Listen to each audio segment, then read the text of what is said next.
Hazardous Tales.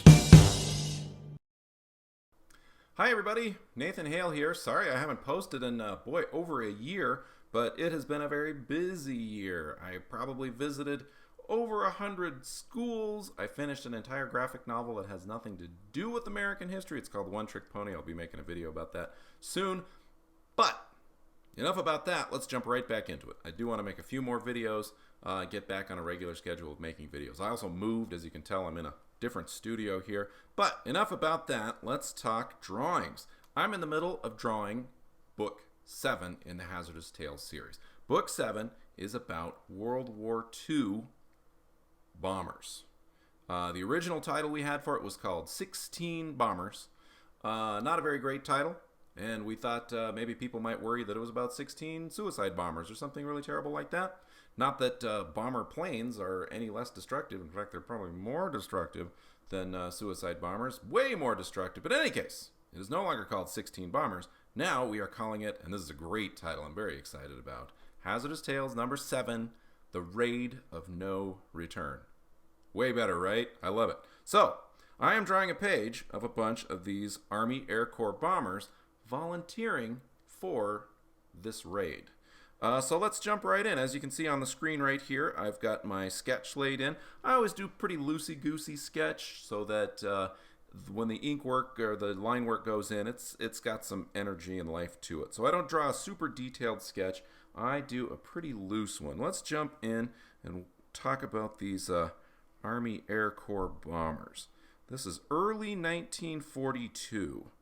And I love this bomber uniform. You know, sometimes you get uniforms or costumes that aren't particularly fun to draw, but I love these 1942 bombers. They've got these big pilot hats here with a big eagle emblem on the front. That's always fun to draw. They all have pretty tight haircuts here. Look at this guy.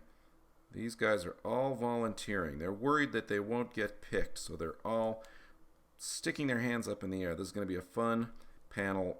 The page before, somebody says, do you think anybody will volunteer? And then you flip the page, and every single one of these guys has got his hand up in the air. Super excited to be part of this dangerous raid. Look at this guy. His eyes are kind of wild. He's saying, pick me, pick me. There he is, his eyebrows going up. Now let's get into their costume down here. They all wore button-up collars as they flew in these planes. And of course, since they were bombers, they wore the iconic bomber jacket. These were thick leather coats with a lining inside. Oops, I don't like that. Because they were flying way up high in the atmosphere, had to keep warm. These jackets weren't just to look cool, they would actually keep these pilots warm in the air. And it's very fun to draw these leather jackets because they're kind of bunchy, and they cause kind of cool patterns when they wrinkle up like this. So he's got his hand way up in the air saying, pick me for the raid. There he is.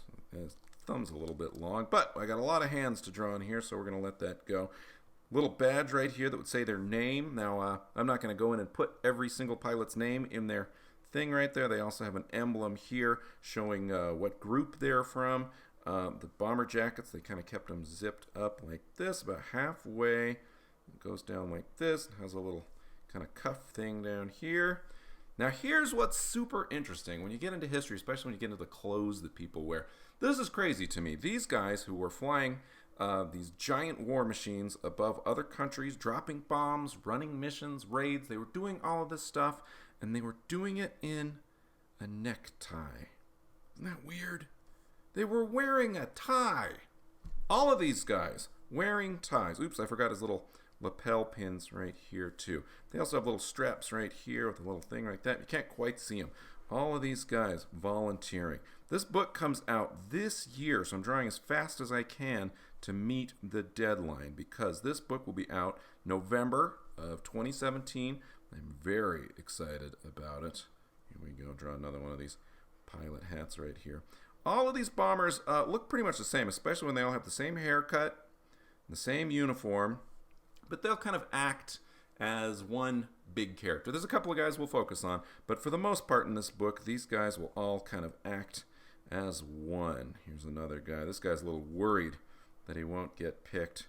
So he's got both hands up in the air. We'll give him a little nervous smile like this.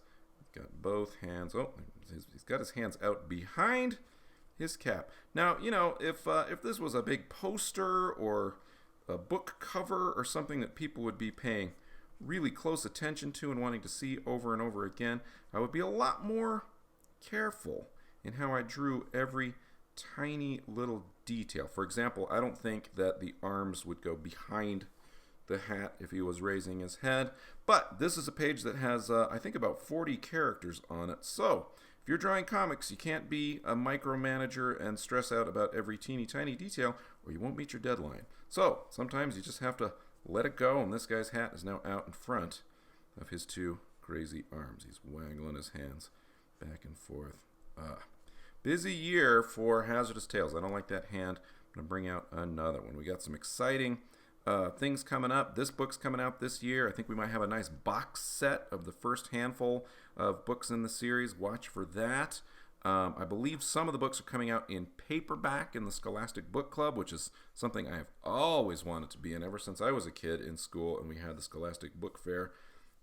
Exciting year for Hazardous Tales. Anyway, there's a couple of bombers there for you and a little bit of an update. I'm going to try and do a few more of these videos, but keep tuned to the channel and keep watching. Hopefully we'll get out more. The next video I'm going to do, I believe, is about a non-history book called One Trick Pony that comes out March of 2017. This is a 2-book year for me, and this one is science fiction, and it's about a robot pony, so take a look. Thanks for watching, everybody.